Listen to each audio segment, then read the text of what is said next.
Hello and welcome to Vibrant Living Diaries, the podcast where we unlock the secrets of how you can renew your inner vitality and relearn what it means to live a life with energy and purpose. I'm your host, Danielle Grobman, and I'm proudly collaborating with the International Wellness Alliance.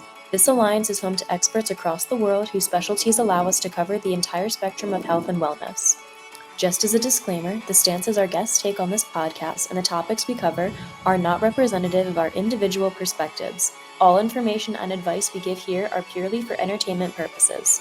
If you're planning on making any lifestyle and/or health changes based on what we cover here, please consult with your main medical wellness practitioner to find the best next steps for you to take on your wellness journey.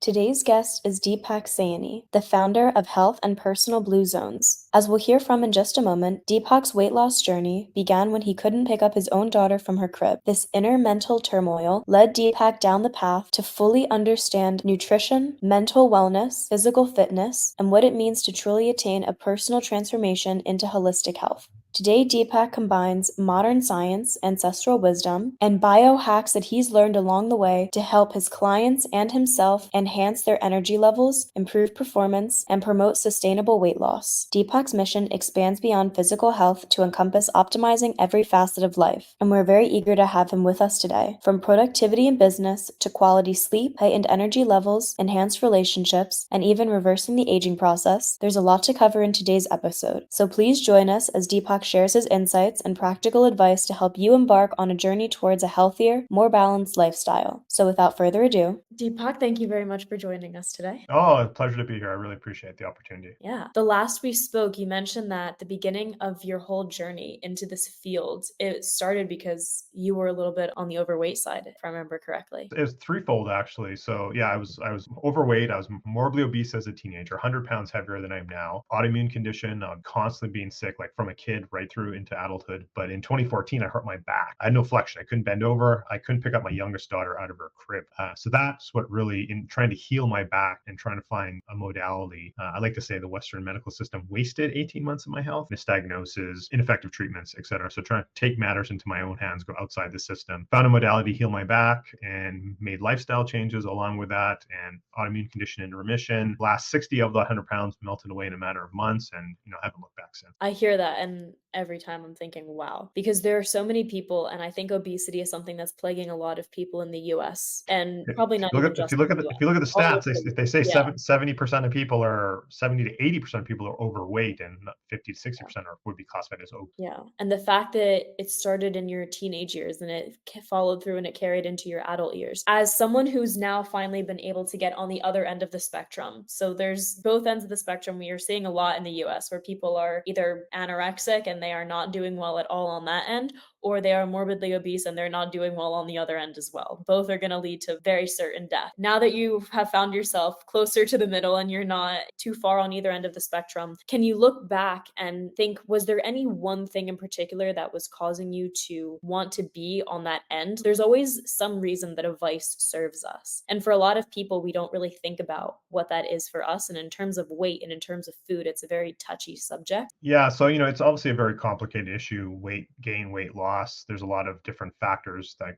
go into that, and obviously a lot of different modalities that one could approach to write themselves healthy. When I look back on myself at that time, it was really part of it was not we're not taught these things in school, really. Number one, and our parents don't know these things, and there's a lot of we have this notion in society of these really they're myths of like what is healthy and you need to eat this certain way and et cetera, et cetera. A lot of that is just a bunch of marketing BS and poor science, frankly. So when I look back at myself, it was not knowing, and then when you're not knowing, and there's a bit of a kind of twofold. So one, not knowing what's actually right, and even when I try to do the right things, what media told me I was supposed to do, these are actually the wrong thing. Maybe we always knew, but that's what was pushed on us and pushed onto our parents. And then part of that also was just like a mindset thing as well, like a bit of a scarcity mindset. In my case, we didn't have a ton of money growing up. Like, we had roof over our head, we always had food and all that stuff, but you always have to you eat everything off your plate. Make sure you get your money's worth if you go out for dinner or something like that. We do the Sunday brunch or the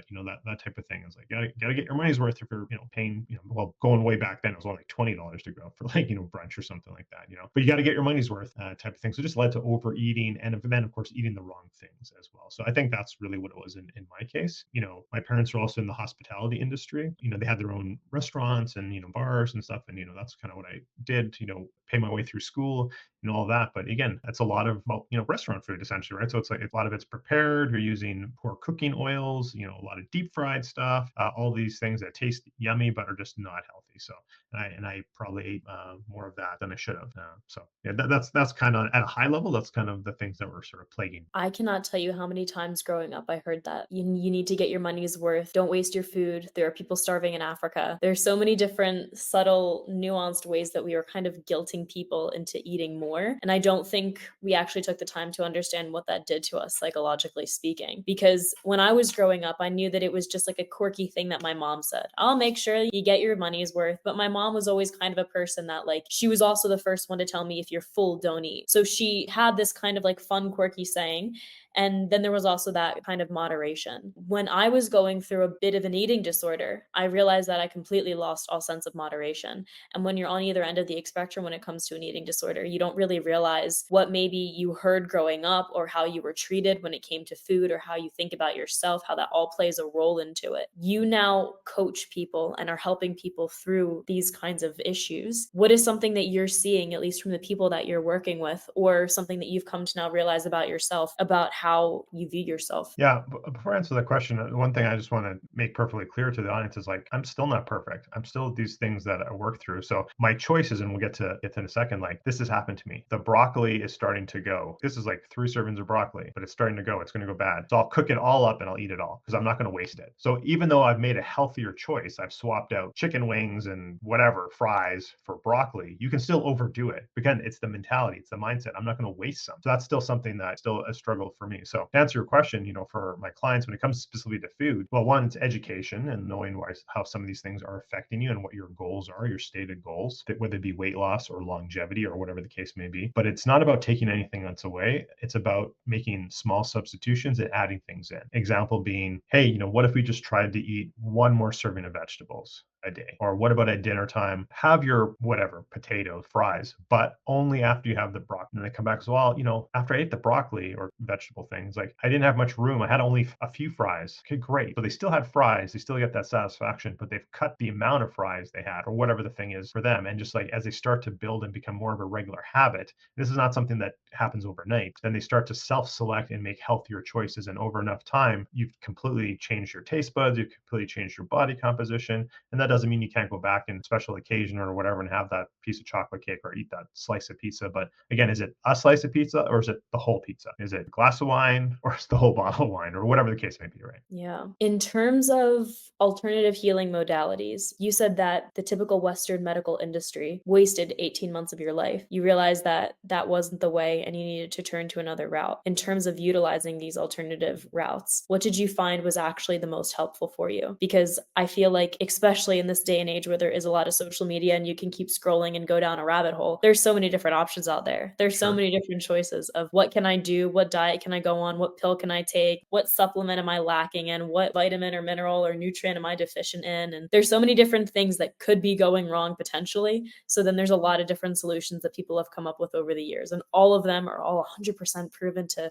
totally transform your life and you're going to be a new person tomorrow. So you've probably seen your fair share of them and are now a coach and helping people understand how to sift through all that noise. What have you personally found that helped you before you had a coach like yourself and you were just trying to pick up your daughter again? Yeah, absolutely. So, just a couple different things here. I think first is, like, you need to actually really educate yourself. And again, that's finding leaders, people who have a different opinion than what the mainstream is. And luckily, I was able to find some of those people, just online, reading their blog posts, listening to their podcasts, et cetera, et cetera. But the biggest thing for me, and again, it was more of a cold turkey scenario, which is, again, I was at a really low point. I don't want anyone to ever be at that low point where they have to feel like they need to make such drastic measures. I went cold turkey essentially right away. And I'm just like, from this day forward, once I kind of realized what was the issue, and again, it was like, it's basically like, one, I found a modality to heal my back, like actual treatment. And then two was bringing in the lifestyle factors. And the biggest thing was nutrition. And part of that was bringing down inflammation,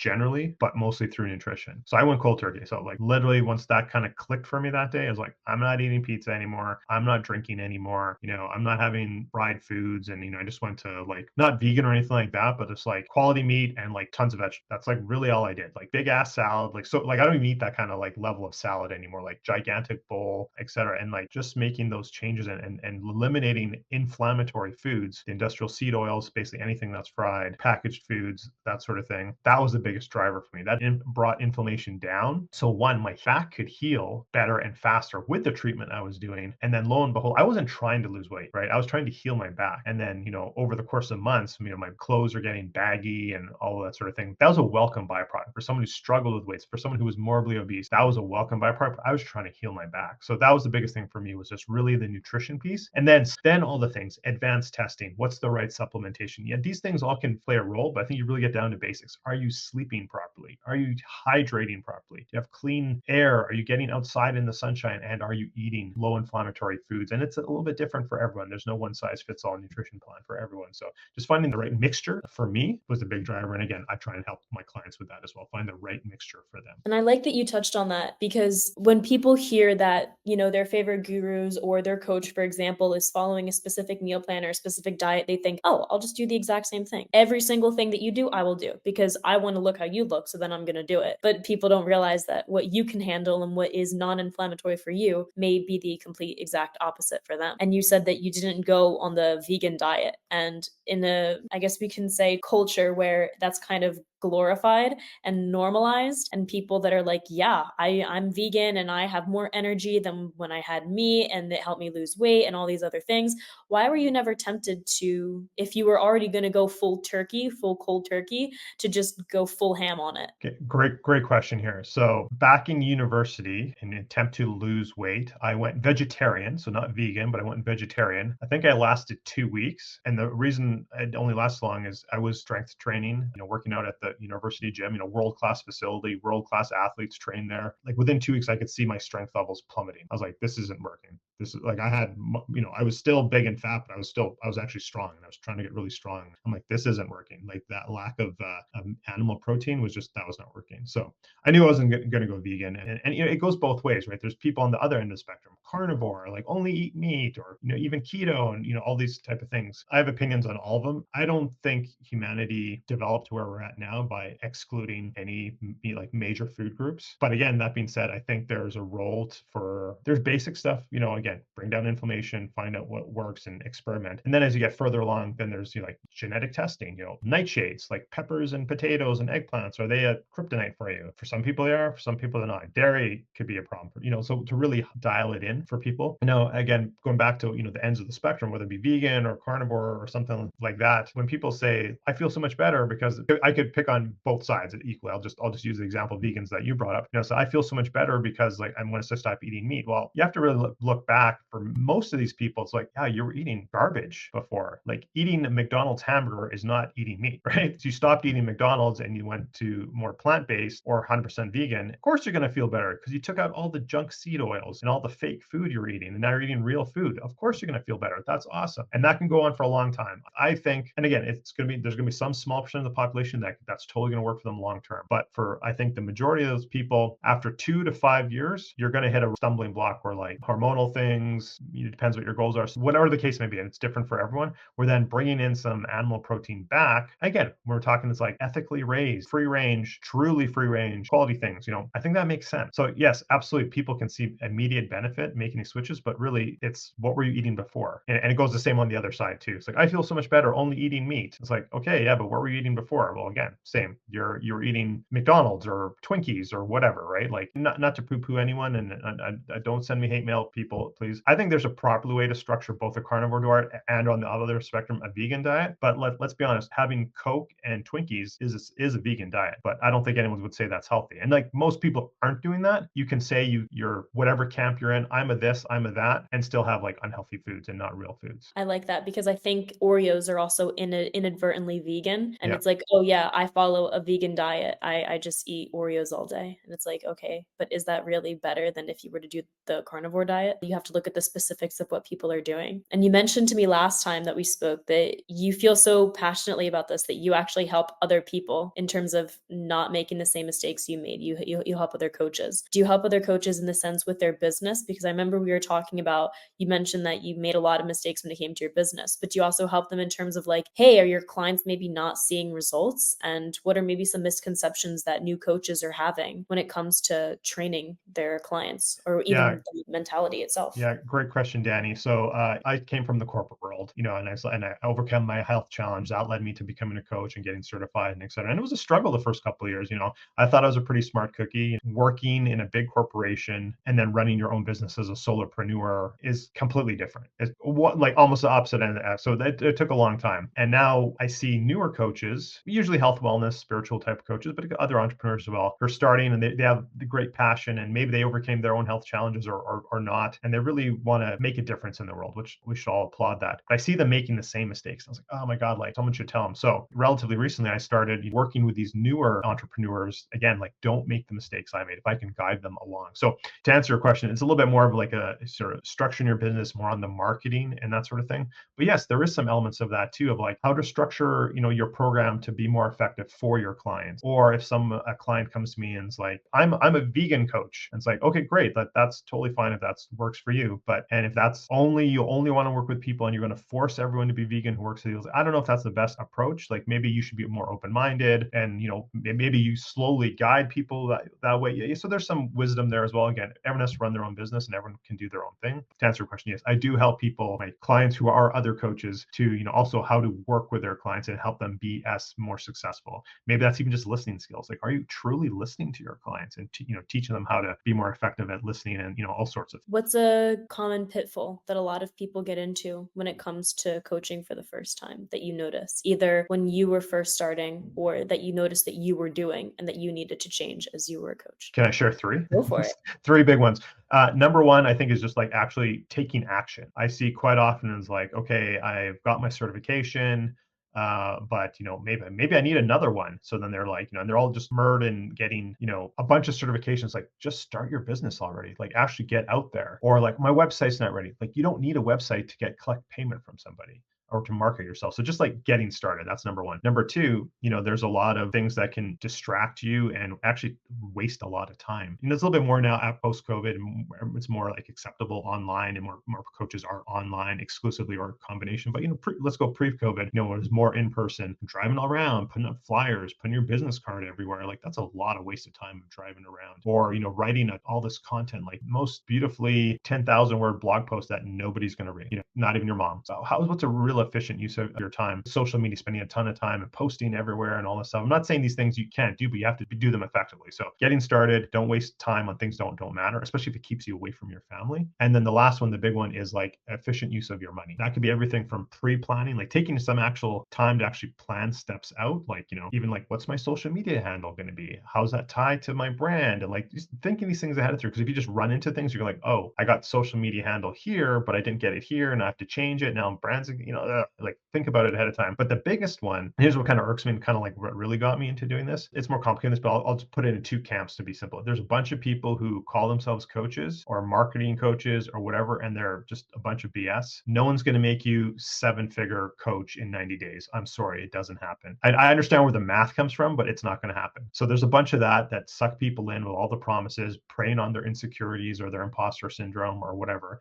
And that just drives me nuts. And then the other camp is like coaches are really quality coaches, have really quality programs, but the person's not ready for it yet. Like if your messaging isn't down, if you don't truly know what your product is or who's your client avatar, taking someone's $10,000 or $20,000 marketing program, no matter how great it is, you're not actually ready for it yet. So I think those are the two things. And so people waste a lot of money I'm taking these programs. It didn't work for me. And then they jump to somebody else and this didn't work for me. There's like, yeah, because you haven't gotten the fundamentals down. So again, when I work with coaches, it's kind of like at the entry level, I kind of like to say, this is the course you should take to even realize if you're ready to take somebody else's, like super fundamental, super beginning starter questions. These are the questions the new or newer coach should be asking themselves. And if you don't have these things dialed in, like don't take somebody else's $10,000 program. I like that. And I think that there's a lot of lessons that a lot of people don't internalize fully. So maybe they think, well, I know the foundations, and then they list them, but they haven't actually internalized what that means and how to apply it properly. Because any schmuck with a computer can go on and create a website and create a course and say, this is the greatest thing since sliced bread. And because they've had all these other courses, they know that the information inside of it is right. But when it comes to actually being the coach themselves, if they haven't internalized it properly, then they're not going to be equipped to actually handle the questions that people are going to ask. And they're not going to be able to help them in an effective way that is going to let them grow that 6-figure to a 7-figure business or whatever number that they're trying to hit. And I wanted to ask, because you told me last that we spoke, you stopped solely focusing on weight and you kind of shifted to something else as well. Did that occur after you thought, I've done everything that I can do for weight loss and now I'm just ready to spread my wings? Or is it because you finally internalized one of those lessons and you're like, wait, I actually am not qualified to speak on something else. Should I maybe add this in? Like, what was the aha moment that showed you that you can kind of branch out in how you help people specifically? Great. That's a big question, Danny. So I'm gonna answer it fully, but I just want to go back to our last bit there for a second. So you brought up a great point. There's a lot of people who take somebody else's course. They went to Russell Brunson's course and they took this, and now they just repackage what somebody else did and try and push it off as themselves and trying to make that same kind of money or those same kind of promises. First of all, you're not one of those people, and that's one thing I teach my people. Like, you have to be your authentic self, not trying to be somebody you emulate. Like, I have a coach and mentor, and I learned a lot from him, and there's many things I take from him, but I'm not him. I'm me. I need to be me. I need to own that. So that's one thing I want to share. The other thing, back to our last point, is you said people, they haven't internalized it, so they don't even know what they're ready for yet. I go to networking events and meet other coaches, and sometimes people talk for 10 minutes about what their coaching niche is, and I have no idea what they're talking about. If you can't explain to me your value proposition to a client in 10 minutes, in a minute, like, let alone 10, like, you don't have it dialed in. So I just wanted to make that point. So now to the question you did ask. Again, for me, I wasn't trying to lose weight. That was a welcome byproduct. I was trying to heal my back. So when I first started coaching, I was really focused on people who were like me, not necessarily men, but like middle-aged, young families, weight loss back pain. That was kind of my niche type of thing. But then as I kind of normalized my weight, and funny enough, after I lost all the weight and got to sort of a balance, I was at the same weight. My body composition was different. I was more muscular, but my weight is the same weight I was from grade 9. So that was my body's perfect equilibrium. So for me, body comp was no longer an issue. I was at the weight I wanted to be. But it was really the mindset shift. It's like, hey, there's a lot of BS out here in the media, in our society. It's just not true. I don't have to believe these things of like, when you get to a certain age, you should be on a bunch of medications, or you're supposed to feel, after 40, it's downhill, or after 50, or whatever, all these type of things. Like, that's a bunch of BS. So then change my mindset and open my possibilities. I'm like, why can't I be a centenarian? Why can't I live to over 100 and healthy? Of course, will there be natural decline? Of course there will, but there's no reason I need to be sick and in a home at 70 or 75 or whatever the case is, like my grandparents were, or my wife's grandparents were. Like, I don't accept that. So as I changed my own mentality to advanced topics, and incorporating them with myself, and as I did that, people were drawn to me. So I naturally changed my programs to add other things. Sleep is super important. We're going to talk about sleep too. This is super important. We're going to talk about this. And, so again, it's a bunch of topics when I work with someone, either in the group setting or one-on-one. And then for some people, and it's not for everyone, we get into the really nerdy, the really geeky stuff. So some people call it biohacking, but the advanced scientific technologies, whether it be, wearables or advanced supplementation, all these type of things, for some people, we work on that as well, because that's, again, something that I'm interested in, that I work on myself. But it was a natural progression for me. And then as far as, working with newer coaches, like I said, I just got sick and tired of seeing newer coaches make the same mistakes that I already made like 8 years ago. I'm like, and getting taken advantage of in some cases by some of these so-called gurus, or, these, 20-year-old 20-year-olds who are like, I can make you 7 figures. I'm like, are you even out of school yet? I don't know. Not saying that there aren't brilliant 20-year-olds. I'm not saying that, but it's just like, I don't think you have the life experience to actually do anything. But anyways, that's why I got into business, coaching other coaches as well, because I was just like, I just don't like seeing this. I want to touch on two things. The first is the biohacking. So we'll start there. That is something new that I am personally finding more and more interesting. Just as I meet with more people within the health and wellness field, I find it's very fascinating how everyone has their own little take on it and everyone has their own little spin on what they do and what they think is right and wrong. Sure. When you say the term biohacking, what does that look like? I know that genetics play a role in our health and our wellness and our longevity and our predispositions and everything like that. So I assume that there is genetic testing and things like that you take into consideration. But for someone who's maybe new in terms of biohacking and they've maybe heard the term like once or twice, or they've only heard it in the guru sense, what does it mean and how can they use it to their advantage without blowing the bank on it? Absolutely. And you can certainly blow the bank on many of these things for sure. There's a lot of different definitions of biohacking. It's, controlling your own biology, and there's many modalities to do that. I'd say the basics, right, to like getting implants into your hands so you can like wave and open doors and, all manner of crazy sort of great, literally crazy things, like almost like sci-fi type thing. So it's a huge spectrum. I would say the entry level to biohacking it's not even new stuff. It's like ancient things that we've now just proven with science that this is actually good for longevity. So like example, fasting. Fasting's just blown up in the last 10 or 15 years. People have been fasting for like 10,000 years, right? Like probably since humans we've been fasting, but it's been part of cultures and religions for, thousands of years. But it's only in the last 10, 15 we're like, oh, we actually had the, testing and the methodology to say like, this is actually, if you fast, it is beneficial. And I mean, you can do anything too much or too little, right? And a lot of other things are just like, we've just finally caught up with the science to actually validate what we've always done or what our grandmas told us to do and all these sorts of things, all the way up to, yes, there's, wearables have become very big, track your sleep, with rings or bands, and then once you have the data, you can take action on it and tweak things. I've done all manner of experiments on like what affects my sleep, to of course advanced supplementation, things that are, off-label use or even experimental. The list goes on and on. Sauna, cold plunges, like humans have been doing hot and cold contrast therapy for thousands of years. We just didn't have like fancy infrared saunas in our own home, and nobody was converting freezers into their homemade ice bath or, like all these sorts of things that now it's become a whole industry for people who want to eke out that extra 10% of performance or that extra even 1%. But I think it's super, super interesting. But, you can get very spendy. There's Brian Johnson there, was he spending $1 million a year or something like that to like, hey, just get outside in the sunshine on your bare feet and maybe delay your breakfast a little bit. Like it's very basic stuff to crazy stuff for sure. And I like that you brought up Brian Johnson because that is the first name that I think of when I think of biohacking and the future of it and everything. And for people that are looking at him as a figure of like, oh, this is who I should model myself after, they do also maybe forget, okay, he's taking 100 supplements. That sounds fun, but he's taking 100 supplements. He's buying 100 supplements. He needs to basically fund this. And for a lot of people, they don't really take the funding into consideration. So then they maybe do something for a month or 2 months or 3 months, and then the supply runs out and they realize, oh, I have to invest another 150, $200 again. And it can just add up. So it's really interesting to look at both sides of the coin when it comes to this, because in essence, we all can biohack our way to that extra 10 or even 1% of productivity and performance. But it's also knowing how to do it smart and honestly thinking back to evolution, because it is something that I do always find myself going back to. Like when we were living in the caves, before there was even a phone, before there was knowledge of the next town over, you just knew that there was a bear sometimes chasing you and sometimes it wasn't. Like, what were we doing? How were we being alive and healthy? Because we made it this far, which meant that not everyone died back in those ages. So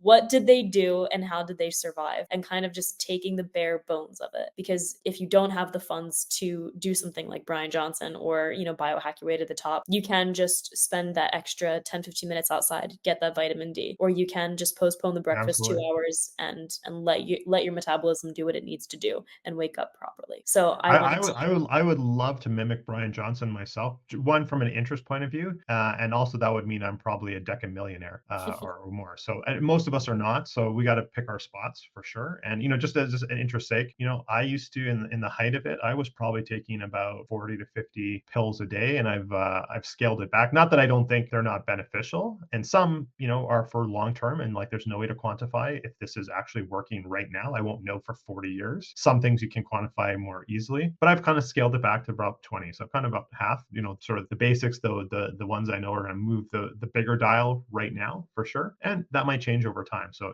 we all go through our ebbs and flows. And like I said, I'm tracking my sleep. And, after doing that for 4 years, I'm like, I think I got it dialed in. I know what affects my sleep and what doesn't. I don't need to wear that wearable every day anymore. And, things like that. So we go through cycles. But yes, absolutely. The basic clean air, sunshine, ground yourself, sleep enough, eat clean food, move enough. Really, that's biohacking right there, just basic living. Yeah, just basic living. And the last thing that I wanted to touch on was you said it and I started laughing. You said, as a 20-year-old, I don't think you've lived enough to actually have the experience to make the claims that you're making. And in terms of new entrepreneurs, I think that's kind of the route you were taking when you were making that claim. For your younger self, you probably thought when you were that age, I just don't want people to take me seriously. Or you probably were thinking that because you had a certain amount of knowledge, you were entitled to a certain amount of authority. For someone that is 20s, starting off kind of maybe not even in the entrepreneur sense, but just starting to take their own health seriously, what would be the best piece of advice that you would have given to your younger 20-year-old self? Yeah, when I look back,